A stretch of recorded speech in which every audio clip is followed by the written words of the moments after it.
지금 세계일보 사장, 편집국장, 편집부국장 어떻게 보면 신문사의 넘버 1, 2, 3죠. 이 넘버 1, 2, 3는 누가 채웠나? 제가 그걸 보니까 최순실의 사람들이 최순실의 사람들로 채웠다고 밖에는 생각이 되질 않습니다. 왜냐하면 이거를 보시면 이게 이제 불과 한 2, 3일 사이에 나는 언론 보도들입니다. 근데 당시 이게 1995년이죠. 95년에는 최순실 씨는 그냥 일개 민간 사설 학원이라고 볼 수밖에 없는 그런 원장입니다. 무명 인사에 불과하고. 근데 이 사실 최순실 씨를 이렇게 세계일보가 거의 한 면을 다 통틀어서 이 사람의 특집 기사를 박스 몇 개씩 처리하면서 한 면을 다 채워줍니다. 불과 3일 후에 또 채워줍니다. 이렇게 이 사람에 대한 특종을 계속 채워주는 이 기사를 작성한 사람 3명이 모두 다 지금 보면 세계일보의 사장, 편집국장, 편집부국장 자리를 차지하고 있습니다. 그럼 이제 최순실의 그 권력에 의해서 조사장을, 비선 실세를 폭로한 조사장을 찍어내고 그 자리에 바로 최순실의 사람 넘버 1, 2, 3를 채웠다라고 밖에 볼 수 없는 그런 상황인데요. 근데 누가 봐도 왜 그러면 찍어내는 것으로 끝나지 않고 이렇게 세계일보의 1, 2, 3 자리를 자기 사람들로 채웠을까?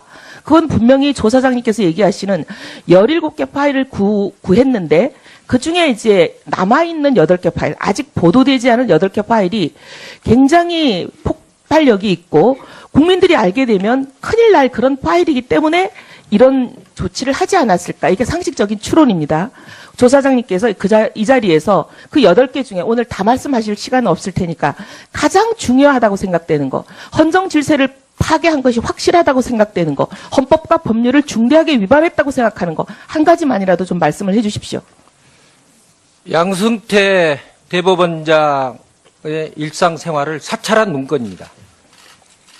아니, 지금 상권 분립을 뿌리쳐 흔들고 그럼 행정부에 수반인 대통령이 계시는 청와대가 사법부, 그것도 사법부의 수장인 대법원장을 사찰을 했다는 얘기입니까? 이게 헌정사상 처음 있는 일 아닙니까? 그렇습니다. 삼권 분립이 붕괴된 것이고요. 헌정 질서를 유린하는 것입니다. 이것은 명백한 국헌문란입니다. 이거는 법률을 위반한 것을 넘어서서 이건 헌법을 심각하고 중대하게 위반한 겁니다. 이건 그냥 넘어갈 수가 없는 일입니다. 이거는 명백한, 만약에 근거가 있다면 이거는 탄핵 사유가 되는 것일 뿐만이 아니라 이것은 우리 위원회가 우리 위원장님께 부탁드려야 될 것은 이게 만약에 구체적인 방법이 드러난다면 예를 들면 불법 도감청이 있었다든지 어떤 방법으로 사찰을 했는지가 드러난다면 각종 법률 위반이 수없이 나올 수 있는 부분입니다. 이것은 각종 법률에 따라서 우리가 특검에 반드시 이 수사가 포함이 되어야 될 것을 우리 위원회 이름으로 요청도 해야 될 뿐만 아니라 이건 보통 사안이 아닌데 그동안 김영한 민정수석의 비망록에 보면 각종 사법부에 대한 길들이기, 사법부에 대한 개입, 탄압 또는 사법부에 대한 사찰 이런 것들을 의심을 가지게 하는 많은 일들이 있었습니다. 그런데 예를 들면 법원 영장과 당직 판사는 갈아서 청구해라. 뭐 법원이 지나치게 강대하고 공룡화되고 있으니까 견제 수단이 생길 때마다 찾아가서 검찰 입장을 전달해라. 뭐 한두 개가 아닙니다. 근데 이게 그러면 의혹만이 아니라 사실로 확인될 수 있는 순간입니다. 그리고 이 내용이 의혹을 넘어서서 의혹의 그 예상되는 의혹보다 엄청나고 심각하고 광범위한 상황으로 사법부 사찰이 이루어졌다고 생각되는 순간인데 좀 더 자세하게 말씀을 해 주시길 바랍니다. 양승태 대법원장의 뭐 대단한 비사실이 아니고요.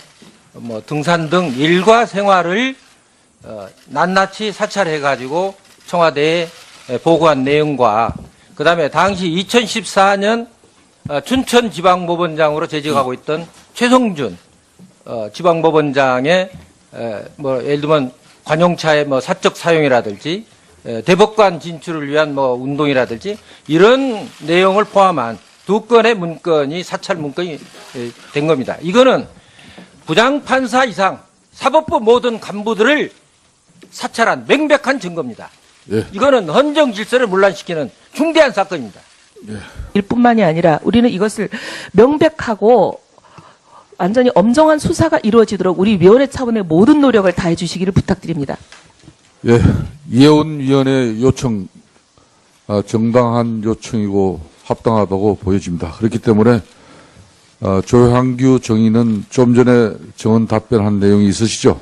가지고 있습니다. 예, 그 가져왔습니다. 자료를 우리 위원회 일체에 제출해 주시면은 그 불법 부당성에 대해서 특검 등 여러 조치를 통해서 그 문제는 반드시 문제를 삼도록 하겠습니다. 일체를 제출하겠습니다. 예. 양승태 대법원장의 일상생활을 사찰한 문건입니다. 양승태 대법원장의 뭐 대단한 비위사실이 아니고요. 뭐 등산 등 일과 생활을 낱낱이 사찰해가지고 청와대에 보고한 내용과 그다음에 당시 2014년 춘천지방법원장으로 재직하고 있던 최성준 지방법원장의 뭐 예를 들면 관용차의 뭐 사적 사용이라든지 대법관 진출을 위한 뭐 운동이라든지 이런 내용을 포함한 2건의 문건이 사찰 문건이 된 겁니다. 이거는 부장판사 이상 사법부 모든 간부들을 사찰한 명백한 증거입니다. 예. 이거는 헌정 질서를 문란시키는 중대한 사건입니다. 2014년 11월 24일 세계일보는 정윤회 문건 11월 28일자 보도 이전에 맛배기로 11월 24일 날 이러한 보도를 합니다. 정윤회가 수억의 고위공직자 인사와 관련된 수억의 수수 의혹이 있다. 이런 보도를 했습니다. 맞죠? 예, 맞습니다. 네. 그 중에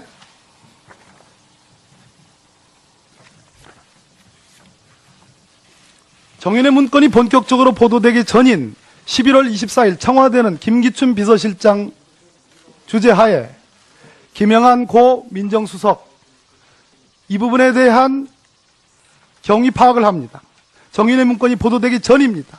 그럼에도 불구하고 정윤회 문건의 존재를 청와대는 알고 있었습니다. 여기서 십상시의 이름이 기재되어 있습니다. 김영한 수석 비망록입니다. 그 사람들은 정호성, 이재만, 안봉근, 문고리 3인방 외 장경상, 이창근, 정성철, 이춘호, 음종환, 신동철, 김춘식입니다.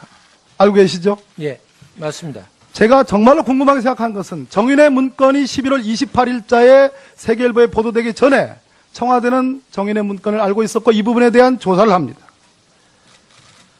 자, 같은 맥락으로 말씀드립니다. 아까 대법원장 사찰 문건이라고 했습니다. 그 내용은 제가 정리를 해서 여쭤보겠습니다. 양승태 대법원장께서 산행을 좋아하십니다. 등산을 좋아하십니다. 매주 한 번씩 다닌다는 내용입니다. 그러한 내용들을 청와대가 파악을 해서 극비 문서로 그냥 조응천 현 우리 의원이 계십니다. 공직경 비서관 박관천 경정이 생산해낸 그러한 문건의 상대가 안 되는 극비 보완 문서로 생산해냅니다. 맞죠? 맞습니다. 양승태 대법원장이 누구와 어떻게 어떤 방식으로 산행을 매주 다닌다는 그런 문건입니다. 맞습니까? 맞습니다. 이것을 우리 조환규 증인은 국기문란 행위라고 했습니다. 맞습니까? 맞습니다. 삼권 분립을 침해하는 행위라고 했습니다. 맞습니까? 맞습니다. 헌정 질서를 유린하는 행위라고 했습니다. 맞습니까? 맞습니다. 예. 또 하나 최성준 당시 춘천지방법원장이 대법관으로 승진하기 위해서 대법관으로 임명되기 위해서 운동을 한 그러한 내용이 적혀있는 문건도 갖고 있다고 했습니다. 맞습니까? 맞습니다. 가지고 이 있습니다. 문건은 대법원장 사찰 문건과 별개의 문건입니다. 맞습니까? 맞습니다. 그 내용 중에는 관용차의 사적 이용 내용도 들어있습니다. 맞습니까? 맞습니다. 그 문건 중에는 아주 저명한 대한민국에 정말로 이름을 대면 금방이라도 알 수 있는 작가도 등장합니다. 맞습니까? 맞습니다. 그분은 이회수 작가지요. 예. 그렇습니다. 이 두 건의 문건에 대해서 왜 사찰 문건이라고 판단하고 계십니까? 일상생활에 대한 그러니까 양승태 대법원장이 등산하는 내용을 짤막하게 말씀. 예, 일상생활을 대외비로 보고하는 것은 상시적으로 대법원장을 사찰하고 있다는 명백한 증거라고 보기 때문입니다. 제가 붙여도 되겠습니까? 덧붙여서? 예, 적어도 본 의원은 노무현 대통령 당시 초대 민정 2비서관을 했고 법무비서관을 했습니다. 제가 아는 상식에서는 당시 민정수석은 문재인 전 대표입니다. 제가 아는 상식에서는 대법원장의 동정과 관련돼서 청와대가 문건을 생산해낸 경험이 없습니다. 그런 기억이 없습니다. 적어도 구두로 무슨 얘기를 할 수 있을지언정 문건을 생산해서 거기에 극비 보안 문서로 딱 타이틀을 붙여가지고 생산한 적이 전 없습니다. 그 양식과 대법원장이 등산을 어떻게 다닌다는 얘기를 마치 귀동량에서 자랑스럽게 폭로하듯이 그 문건은 만들어져 있습니다. 맞습니까? 맞습니다. 그렇기 때문에 사찰 문건으로 보는 것이죠. 그렇습니다. 이 문건이 생산된 시점은 언제입니까? 그때 2014년 1월 6일 날 같이 보고된 것으로 알고 그렇습니다. 전체적으로 100여 건의 문건이 BH에서 청와대 문건이 송두리째 유출됐습니다. 세계일보에 4차례에 걸쳐서 유출됐죠. 예. 4차례 맞죠? 예, 맞습니다. 1년 동안 내내 유출이 됐습니다. 청와대는 방치를 했습니다. 맞죠? 맞습니다. 그 중에 한 문건 맞습니까? 그 중에 하나입니다. 아까 지금 대법원장 사찰 문건하고 최성준 당시 춘천지방법원장 사찰 문건을 보셨고 제출하셨다는 거죠? 제출할 예정입니다. 제출할 예정이고. 예. 그러면 최성준 춘천지방법원장은 지금 현재 방통위원장 동일인입니까? 동일입니다. 그 최성준 위원장이 대법관 승진을 위해서 인사운동을 했다라는 취지가 기재되어 있다는 거죠? 예. 구체적으로 어떤 내용입니까? 그 구체적인 내용은 이제 일단 문건 보시면 아실 수 있습니다. 문건을 보면 알겠다. 그러면 대법관 승진을 위한 인사운동, 그 다음에 관용차의 사적 이용, 그 다음에 이회수 작가와 어딘가를 같이 다녔다. 이 내용 이외에 또 다른 내용들이 있습니까? 뭐 그게 주된 내용입니다. 또한 민정에서 직접 작성했을 수도 있고, 또는 뭐 국정원이나 경찰 뭐 등등 어디선가 작성을 해서 민정에서 그 문건을 보관하고 있었던 것은 분명하다. 민정의 그때 공직기강 비서관실에서 홍경식 당시 민정수석과 김기춘 비서실장께 보고하고 김기춘 비서실장은 박근혜 대통령한테 보고한 것으로 알고 있습니다. 왜 이런 문건을 작성했을까요? 사법부를 컨트롤하기 위해서 필요시에. 지난번에 그래서 이제 지난번에 김영환 전 수석의 업무 일지에도 기록이 돼 있고 예. 그다음에 국정원 댓글 사건을 비판한 김동진 부장판사. 예, 부장판사가 2개월 정직을 당하고 예. 등등 일련의 사태가 다 이런 내용을 말해주고 있는 것이죠. 통진당 해산 결정도 헌법재판소의 결정이 나기 며칠 전에 이미 알고 있었다라는 흔적이 지금 김영환 비방록에 보이는데 예.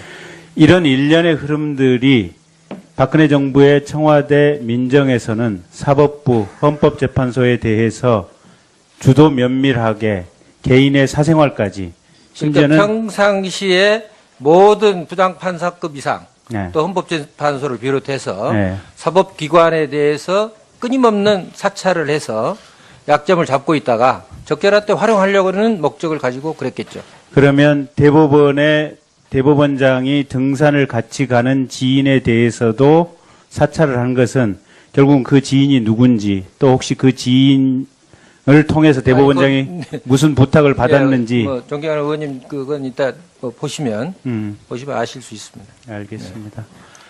그 아까 정윤회 씨가 지금 수억 뇌물수수 의혹이 있다 공직자 임명과 관련해서 예. 그 부분은 조금 더 구체적으로 얘기를 해주실 수 있습니까? 그 내용은 제가 사실은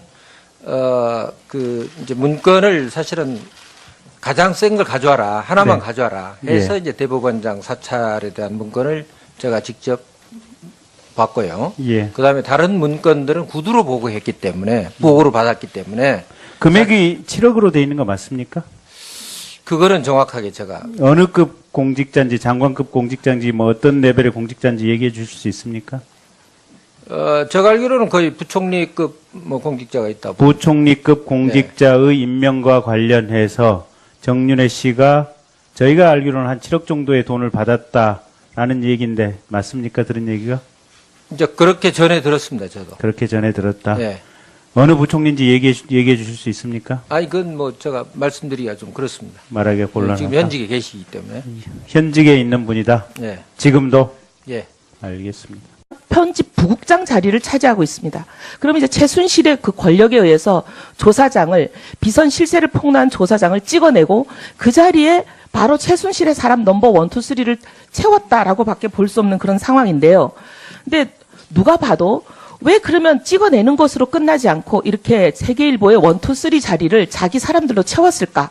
그건 분명히 조사장님께서 얘기하시는 17개 파일을 구했는데 그 중에 이제 남아있는 8, 지금 세계일보 사장, 편집국장, 편집부국장, 어떻게 보면 신문사의 넘버 1, 2, 3죠. 이 넘버 1, 2, 3는 누가 채웠나? 제가 그걸 보니까 최순실의 사람들이 최순실의 사람들로 채웠다고 밖에는 생각이 되질 않습니다. 왜냐하면 이거를 보시면 이게 이제 불과 한 2, 3일 사이에 나는 언론 보도들입니다. 근데 당시 이게 1995년이죠. 95 대법원장의 일상생활을 사찰한 문건입니다. 아니 지금 상권 분립을 뿌리쳐 흔들고 그럼 행정부에 수반인 대통령이 계시는 청와대가 사법부, 그것도 사법부의 수장인 대법원장을 사찰을 했다는 얘기입니까? 이게 헌정사상 처음 있는 일 아닙니까? 그렇습니다. 삼권 분립이 붕괴된 것이고요. 헌정 질서를 유린한 것입니다. 이거에 이것은 명백한 국헌 문란입니다. 이거는 본연에는 최순실 씨는 그냥 일개 민간 사설 학원이라고 볼 수밖에 없는 그런 원장입니다. 무명 인사에 불과하고. 근데 이 사실 최순실 씨를 이렇게 세계일보가 거의 한 면을 다 통틀어서 이 사람의 특집 기사를 박스 몇 개씩 처리하면서 한 면을 다 채워줍니다. 불과 3일 후에 또 채워줍니다. 이렇게 이 사람에 대한 특종을 계속 채워주는 이 기사를 작성한 사람 3명이 모두 다 지금 보면 세계일보의 사장, 편집국장 파일, 아직 보도되지 않은 8개 파일이 굉장히 폭발력이 있고 국민들이 알게 되면 큰일 날 그런 파일이기 때문에 이런 조치를 하지 않았을까. 이게 상식적인 추론입니다. 조사장님께서 이 자리에서 그 8개 중에 오늘 다 말씀하실 시간은 없을 테니까 가장 중요하다고 생각되는 거, 헌정 질서를 파괴한 것이 확실하다고 생각되는 거, 헌법과 법률을 중대하게 위반했다고 생각하는 거, 한 가지만이라도 좀 말씀을 해 주십시오. 양승태